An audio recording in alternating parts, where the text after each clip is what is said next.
al doctor, ya le adelantaba antes de ir al corte, Miguel Rangel Medina. El doctor Rangel es el presidente de la Junta Ejecutiva de una asociación que se llama Asociación Latinoamericana de Hidrología Subterránea para el Desarrollo. Voy a dar algunos elementos de contexto, doctor, corríjame por favor si estoy mal. Sí. Esta asociación, como su nombre lo indica, es latinoamericana y tiene capítulos en varios países de América Latina, por ejemplo en Chile, en Perú, en Ecuador, en Bolivia, en Argentina, en Colombia, en Uruguay y por supuesto en México. El presidente es el doctor Rangel, quien se encuentra en estos momentos con nosotros. Bueno, ¿qué hace el doctor Rangel aquí? Porque lo invitamos. El día de ayer, en un hotel de la ciudad, la Asociación de Mineros de Sonora AC y el Clúster Minero, junto con el esfuerzo de algunos organismos empresariales, de las cámaras empresariales, hicieron una convocatoria pública para presentar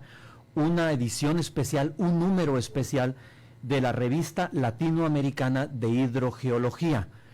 ¿Qué tiene de particular esta edición especial, esta revista? Bueno, que aborda el tema de la contingencia ambiental en Sonora el 2014, lo que en nuestro imaginario está muy posicionado como el derrame de tóxicos en el río Sonora el 2014. Bueno, esta revista latinoamericana de hidrogeología aborda con precisión científica, hay que decirlo y hay que resaltarlo bien, lo que ocurrió en esa región de Sonora el 2014, y de eso vamos a platicar con el doctor Rangel. Doctor, bienvenido, gracias por aceptar la invitación a estar con nosotros. Buenos días. Muchas gracias, Katy, también Jesús, les agradezco. Igual que la oportunidad que nos dio la Asociación de Mineros, porque siendo artículos científicos, generalmente quedan dentro de la comunidad científica los artículos, y cuando es un artículo muy leído, y nosotros sabemos de esto porque son muchos años ya en la ciencia, te encuentras con que si te leen 1200 es un exitazo. Sí. En realidad, ¿por qué? Bueno, pues porque sabemos que va dirigido a determinadas personas que están interesadas también, y hay una discusión cuando presentan ellos, confrontan datos, confrontan artículos, y se está escarbando sobre un determinado tema.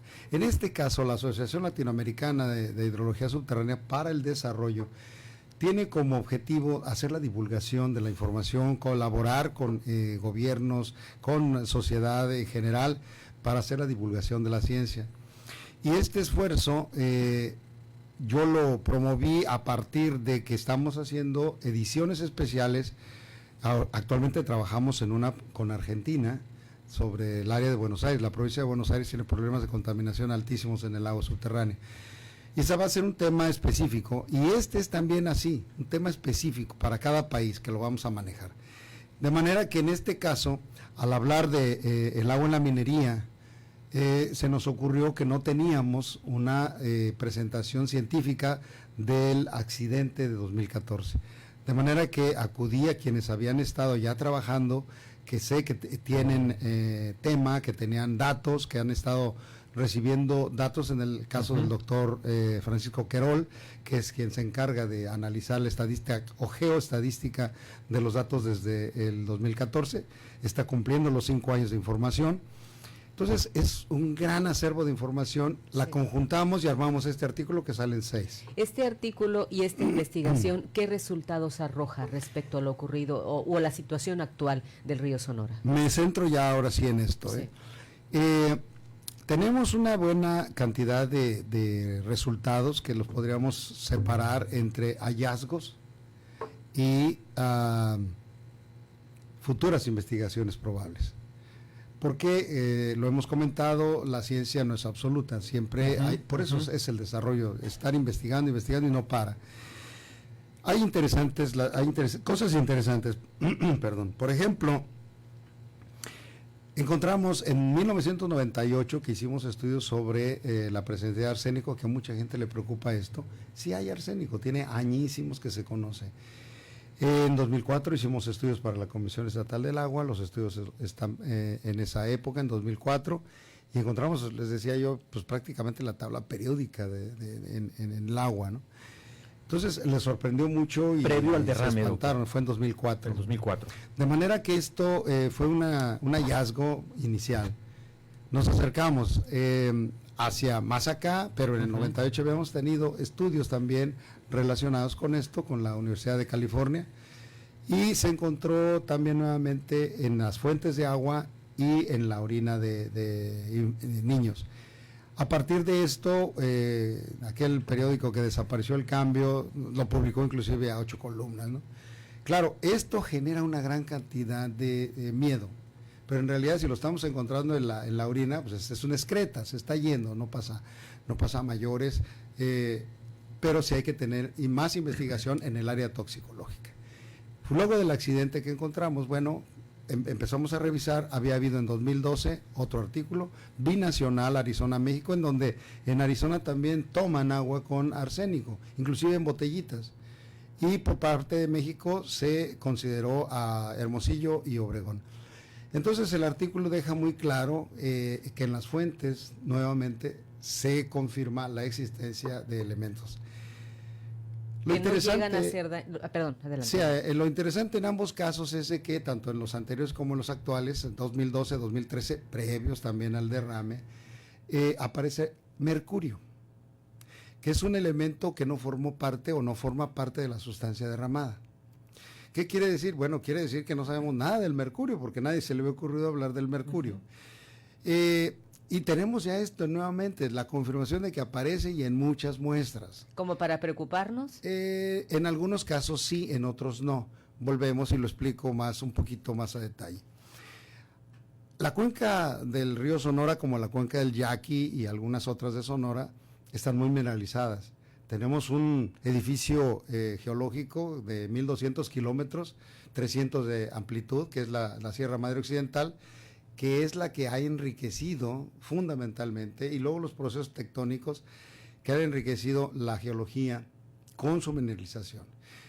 Entonces, hay un proceso de arrastre que se acelera, y es otro de los hallazgos que tenemos a partir del estudio, los estudios. No sabíamos qué pasaba con los elementos. Ahora sabemos que hay un mecanismo muy dinámico, y esta dinámica hace que desde las zonas de recarga hacia la fase central del cauce principal se concentren estos escurrimientos y traigan no solamente sedimentos, sino que también traigan sus lixiviados. De manera que lo vimos también, si filtrábamos el agua para las muestras, quitábamos todos los sedimentos en suspensión, la muestra bajaba completamente en concentraciones. Si lo dejábamos, las concentraciones se iban para arriba. Esto nos deja ver que viene de toda la cuenca una gran cantidad, una carga fuerte de elementos de metales pesados. Doctor, ¿quiénes son sus colegas que participan en esta edición y cuántos artículos componen el número especial de la revista latinoamericana de hidrogeología? En este caso tuvimos la participación de cabezas, que son los que participaron como ponentes, pero ellos son autores o coautores. En realidad cada uno de ellos tiene equipos atrás del orden. Por ejemplo, en el caso mío tengo hasta 7 coautores. En otro caso, todos somos de la Facultad de Ingeniería de la UNAM, de la Facultad de Ciencias, de la UNAM también, de la Universidad Autónoma de San Luis Potosí, del Colegio de Ingenieros Mineros, Metalurgistas y Geólogos de México. En otro, el de la doctora Margarita Gutiérrez, ella es de la UNAM, de la Facultad de Ciencias Biológicas de la UNAM. El doctor Romero es de la Facultad, del Instituto de Geología de la UNAM. Tenemos la participación del doctor Francisco Querol, que él es consultor, y del doctor Efraín Pérez Segura, que es de aquí de la UNISO. Ahora, entiendo ¿quién financia la revista? ¿Quién financia las investigaciones? Esa es buena pregunta. El financiamiento de las revistas era muy caro, carísimo. Nosotros decíamos que cada revista era un parto, porque es dificilísimo ya los ejemplares, el precio del papel y todo esto es muy alto. Entonces, generalmente nosotros alcanzábamos un máximo de 500 ejemplares. Como te decía, no tiene mayor alcance. Sí. Gracias al internet ahora alcanzamos más por la vía digital, y los invito precisamente a que puedan bajar de la página alsud.com, ALSUD, Alsud, la revista con los 6 artículos, que son los artículos originales. Estos obviamente fue el esfuerzo que hicimos, porque no nos cuesta subirlo a la... Claro. Sí. Sí, eso no nos costó. Pero lo otro. Ahí voy, eso Sí. no nos costó. Sí. Lo que sigue, ahí sí hay un esfuerzo, que ya hubo colaboración. Ya recibimos colaboración para poderlo publicar, para repartir ejemplares, porque Alsud no tiene dinero más que las cuotas de sus socios internacionales.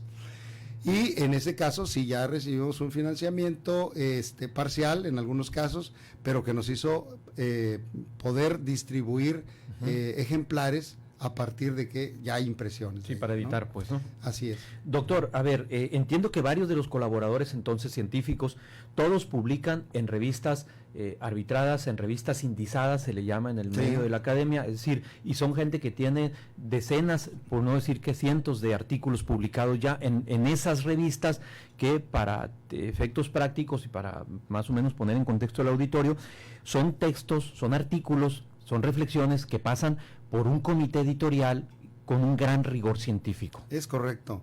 Generalmente las publicaciones, y ayer se citó cada uno de los artículos científicos que tienen en su currículum, y bueno, es un muy buen número, ¿no?, de artículos arbitrados que son rigurosos, porque te llevas hasta 2 años en espera de que te lo puedan publicar. En este caso, la revista es una revista de divulgación científica. Por lo tanto, sí tiene un ejercicio de rigor para la publicación, pero es más en forma que en fondo, ¿no? De manera que sí tenemos un comité científico internacional que revisa los contenidos, que hace sus aportaciones y las reciben, pero no se modifica. Y sobre el tema, a ver, realmente, ¿existe un daño ambiental? ¿Cuál fue realmente el daño? Pregunta 1. Número 2, que es creo que como lo que más ha preocupado, o de los temas que más han preocupado durante estos 5 años a partir de 2014, cuando se da el derrame de tóxicos en el río Sonora. ¿Está envenenada el agua? Esa pregunta me la han hecho en muchas ocasiones. Y ¿O estuvo envenenada el agua? exacto, si hubo o no algún riesgo, precisamente. De nuestro ejemplar incluye un artículo del doctor Francisco Romero, que es el riesgo a la salud. Me parece que independientemente de que los otros hablan sobre la parte geoquímica, hidrogeológica y geológica, el riesgo a la salud es el que más le preocupa a todo el mundo. Sí. Este fue analizado a partir de este artículo y siguen trabajándose. Hay 2 tesis consecuencia de ese artículo que están aquí en la biblioteca de la Universidad de Sonora en geología. Y bueno, los hallazgos son interesantes. A partir de todo el muestreo que se hizo a lo largo del río, el análisis de la información levantada en campo de niños, de infantes, con todo el rigor protocolar, que ahí lo pueden encontrar, y metodológico, se encontró que no hay ningún riesgo, ni por ingesta ni por inhalación, salvo en un solo lugar, que es San Felipe de Jesús, porque es una mina que fue activada hace muchos años y después paró, que es productora de plomo.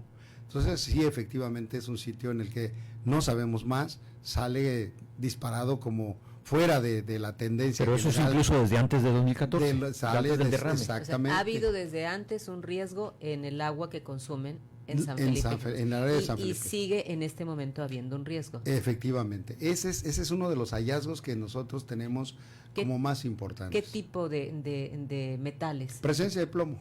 Y el plomo ese ya no propiamente diríamos, como decía hace unos momentos, que se puede encontrar a través de la orina, que sino la presencia de plomo está en la sangre. Es que el plomo tiene otra ruta, no solamente la inhalación, la ingesta, sino la dérmica, ¿no? Y entonces, bueno, sobre todo la que va inhalada, que van a los pulmones y que va directamente a la sangre, la otra por la vía de la ingesta, bueno, puede, yo no soy toxicológico, pero puede llegar a tener por lo menos en el caso nuestro, que la biodisponibilidad es lo que se determinó, y la biodisponibilidad quiere decir que sí hay una vulnerabilidad de las personas, sobre todo en niños, para tener el acceso al plomo. El plomo, bueno, sabemos que tiene algunas consecuencias que no las quisiera nombrar porque puede generar mucho ruido. Cuando no tiene una información, más vale no mencionar nada. Simplemente vemos que hay un riesgo, hay que evaluarlo, hay que investigar y hay que hacer estudios adecuados para que salga información adecuada. En las otras comunidades está libre para consumo, el agua está sana, digamos. Ese es otro de los hallazgos. Hay un gradiente de muy buena información. Por ejemplo, del total de los datos, hay más de 10,000 análisis químicos a la fecha que se han elaborado.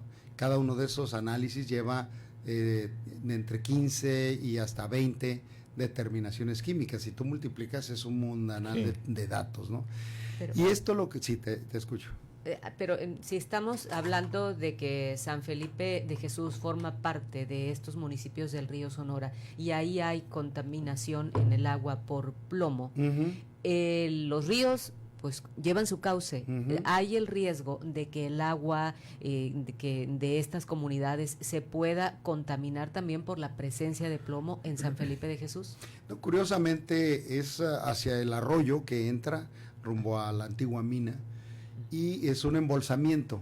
Entonces prácticamente se ha hecho como un represo en donde se ha concentrado, y yo creo que esta parte precisamente genera una anomalía mayor, ¿no? Que se ha hecho como una pequeña cuenca cerrada en la que se ha estado. ¿Y de eso bebe el ganado y de eso toma agua la gente? Fíjate que esa es muy buena pregunta, porque de ahí viene qué tanto puede estar accesible, ¿no? Porque una cosa es que tengas y otra cosa es que tengas accesibilidad a él. Es una zona que está deteriorada por los usos mineros que han tenido desde hace más de 200 años, y obviamente que es poco el acceso que se tiene. Si acaso se sueltan algún animal o cualquier cosa, no va a ser sistemáticamente consumido el agua, ¿no? Esta agua. Y entonces no va a haber un riesgo fundamental. Si tuviesen niños que estén tomando y consumiendo agua de ese sitio, pues probablemente alcanzarían a tener un riesgo muy potencial. Pero si es un área aislada en la que forma parte de un pasivo ambiental nacional, que esa es la parte interesante, porque ¿quién lo va a remediar? ¿La nación? Claro. Ya se fueron los que lo contaminaron. Entonces, ¿quién lo va a remediar? Entonces, hay que primero estudiar, ver el alcance, determinar las zonas de influencia y después aislarlo y sacar todo esto. En fin, tendría que ser en un momento dado la zona en donde es un embolsamiento, que esto, como decía, si tenemos zonas de concentración debido a la geología, los procesos geológicos, esto lo conocemos nosotros como anomalías, es decir, se salen de la línea base. Y entonces forman un pico de concentración. Sí tenemos varios picos de concentraciones, en aluminio, en fierro, por eso hay minas, en cobre. Claro, si no hubiese esto, pues no hubiera minas, ¿no? Pero esto obviamente que de manera natural nosotros le llamamos drenaje ácido de minas, en donde pasa el agua de lluvia, atraviesa las rocas y de manera natural hace un proceso de lixiviados. En este proceso quedan sulfuros de cobre, por ejemplo, y hay bacterias que se alimentan de metales, pero en ese alimentarse de los metales generan un cambio de sulfuro a sulfato. Entonces, este mismo proceso está sucediendo en toda la cuenca en donde haya cobre. Doctor, a ver, los hallazgos que usted nos está planteando, nos está platicando aquí, contrastan radicalmente con las visiones o con las versiones de otros colegas investigadores, por lo menos locales de la universidad, que han señalado una vez y otra también que el desastre perdura hasta nuestros días. ¿Qué opinión le merece eso? Bueno, en realidad cuando hay juicios y valor, que son de valor, juicios de valor, y que quedan en ese término, la verdad es que más vale no discutirlo, es como discutir de religión, no nos vamos a poner de acuerdo. Me parece que sería muy conveniente que si existen otras investigaciones, por supuesto, sabemos que la ciencia no es absoluta. Claro. Que puede haber huecos y por eso no para la investigación ni la ciencia, nunca va a parar, porque hay, como mencionaba en el caso del mercurio, no sabemos de dónde viene, se tiene que investigar, no sabemos lo del plomo, hay que investigar. El arsénico ahora ya sabemos de dónde viene, está asociado al flúor, y del flúor sabemos todos que inclusive en la zona norte de la ciudad en los años pasados, pues era común que estuvieran manchados los dientes, ¿no?, de amarillo, porque la fluorosis, a causa de que el flúor sustituye al calcio. Entonces, obviamente necesitamos que sí haya información, que sí haya datos, que sí haya la manera de cotejar. Yo no puedo pues más vale no opinar de una opinión, porque nos vamos a confrontar porque inútilmente, ¿no? En otro de los hallazgos, y yo creo que es la parte más importante, ¿no? Contestando lo que a ti quedó trunca esta pregunta, vemos que hay una buena calidad del agua. Inicia desde las partes más altas, inclusive del lado del Bacuachi y del Bacanuchi, con muy buena calidad del agua, salvo los puntos en donde ya sabemos que hay cobre, inician con algunas concentraciones de cobre, pero que ni siquiera rebasan los valores de la norma. Ahora, la norma 127 es para agua potable, es decir, el agua del cauce, el río, no es agua potable, es una fuente natural de agua, hay que potabilizarla. Sin embargo, comparado, porque así lo exige la ley, comparado contra estos valores normativos, quedan dentro, y lo hace desde allá hasta la presa del Molinito. No tiene problema. Y en la presa del Molinito, durante los 5 años, igual que lo que mencioné, una columna de agua de la presa se ha estado analizando, y también podemos confirmar que tienen todo su espesor de la columna, superficial, medio y fondo, excelente calidad. No tiene ningún problema de calidad del agua, está en buenas condiciones para consumo y uso. De manera que ese es otro de los hallazgos que tenemos muy interesantes. En lo que localiza el siguiente punto, doctor, nos dicen que si podemos repetir el nombre de la revista. Claro que sí, la revista se llama Revista Latino-Americana de Hidrogeología. Esta es una edición especial sobre la contingencia ambiental en Sonora en 2014, y nos preguntan que si se puede consultar gratuitamente. Efectivamente, nos dice Lorena que si se puede consultar gratuitamente, está en la página de la Asociación Latinoamericana de Alsud, que es alsud.com. alsud.com, con H intermedia. Con H intermedia. alhsud.com. Es correcto, ahí está. Nada más para cerrar la última idea, te puedo comentar que de la geoestadística que se tiene, elaborada por el doctor Querol, tenemos que el 92% del agua, de todos los datos que tenemos, es agua de buena calidad, que está por debajo, dentro pues, de los valores de la norma 127 de agua potable. Es decir, la gente que vive en el río o los turistas que van a la región del río pueden bañarse y pueden consumir el agua de la zona. Pueden tener la confianza de que ese agua es potable. ¿Qué otro hallazgo tenemos? Bueno, que hay un mecanismo. Y ese sí nos lo dice rapidito porque nos están mandando a correr. De acuerdo, sí. Es un mecanismo hidrodinámico que mueve en la época de lluvias. Por ejemplo, ahorita empieza el arrastre de sedimentos, como ya mencioné, lo jala hacia la parte central y entonces remueve, y puede ser que en este momento en las zonas anómalas sí tengas valores elevados. Y como mencionaste, efectivamente, eso no es quieto, que es la parte importante. Esto es muy dinámico, lo va a arrastrar, y puede ser que en algunos otros lugares tengas valores que sean altos, bajos, medios, intermedios. Todo eso así trabaja la cuenca. Y lo vamos viendo que por lo menos este mecanismo tiene unos 12 millones de años de estarse comportando así. Nos preguntan ya a finalizar, y esto también tendría que ser más rápido, que si pretenden investigar algunos otros ríos del estado, porque hay otras fuentes en donde, por ejemplo, hay presencia de personas que andan en busca de oro y que utilizan el mercurio para poder dar con este mineral. Excelente pregunta, porque realmente el caso de la cuenca del Yaqui, que es mucho más grande, tenemos la información por parte del Servicio Geológico Mexicano, que lo está estudiando, que existe una buena cantidad de mercurio. Y bueno, también hay picos en donde hay pueblos ribereños en donde se levantan los picos de coliformes fecales y coliformes totales, es decir, no tienen tratamiento sus aguas y así lo vierten a el cauce principal. Entonces este sería el inconveniente de meterse a un agua de esto.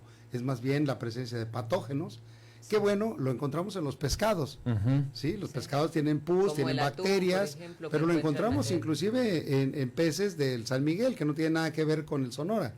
Sí. Entonces, hay una presencia muy importante de patógenos en el agua, y ese sí hay que tener cuidado, porque un patógeno te mata, ¿eh? O sea, por eso los programas de salud siempre van encaminados a los males gastrointestinales, que siempre en el verano se presentan muy fuertes, por la presencia de estos patógenos que se remueven completamente con el calor. Entonces, muy bien. Doctor Miguel Rangel Es Medina. interesante, pero no hay tiempo, ¿verdad? Sí, no, ya no hay tiempo. Es el presidente de la Asociación Latinoamericana de Hidrología Subterránea para el Desarrollo al Sur, editora de la revista Latinoamericana de Hidrogeología. Sí.